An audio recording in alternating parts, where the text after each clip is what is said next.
parad o'tkazishlar bu nima eslash emas bu. Xotira emas bu. Bu bitta narsa.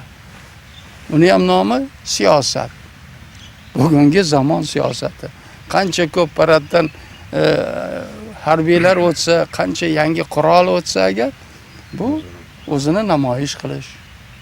Va o'ylaymanki, u paytda halok bo'lganlar, u paytda jonini bergan, qurbon bo'lganlarni agar hozir yana ular qaytib, hayotga qaytib, agar ularni fikrini bilmoqchi bo'lsa, agar bir o'zingiz o'ylanglar, ular nimani o'ylaydi? Paradni o'ylaydimi?